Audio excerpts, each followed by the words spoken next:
बिस्मिल्लाहिर्रहमानिर्रहीम। अस्सलाम वालेकुम। Welcome to my channel. कैसे हैं आप सब? उम्मीद करती हूँ आप सब खैरियत से होंगे। मोअज़्ज़ज़ सामईन, डेली लाइफ में हम बहुत सारी ऐसी चीज़ें इस्तेमाल करते हैं जिनका फ़ायदा तो हमें मालूम होता है, लेकिन इनको कितनी मेहनत और किस टेक्निक से तैयार किया जाता है ये हम में से शायद बहुत कम लोगों को मालूम हो। आज की वीडियो में आप देखेंगे कि बुलेट प्रूफ ग्लास को फैक्ट्री में कैसे तैयार किया जाता है।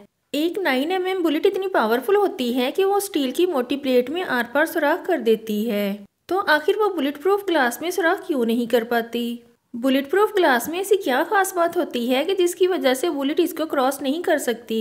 सबसे पहले एक नॉर्मल ग्लास को ओवन में डालकर बेंड किया जाता है, क्योंकि बेंड ग्लास एक सीधे या स्ट्रेट ग्लास के मुकाबले में ज्यादा स्ट्रॉन्ग होता है। उसके बाद 4 बेंड ग्लास को एक दूसरे के ऊपर रखा जाता है, लेकिन उनके दरमियान में पीवीबी की एक शीट डाली जाती है। ये खास शीट ना सिर्फ इन ग्लास को आपस में जोड़कर रखती है, बल्कि ये इन ग्लास को ठोस भी बना देती है। 4 बेंड ग्लास और 3 पीवीबी शीट्स के इस सैंडविच की साइड्स को टेप करके इसके ऊपर प्लास्टिक शीट चढ़ाई जाती है, जिसको अच्छी तरह एयर टाइट कर दिया जाता है। अब बारी आती है इसमें से हवा निकालने की। एक वैक्यूम पंप की मदद से इस प्लास्टिक रैप के अंदर से सारी हवा निकाल दी जाती है और फिर इसको एक बड़े कंटेनर में डाल दिया जाता है। इस कंटेनर में हवा का दबाव हमारे एटमॉस्फेयर से 10 गुना ज्यादा होता है और इसका टेम्परेचर 278 डिग्री सेल्सियस रखा जाता है।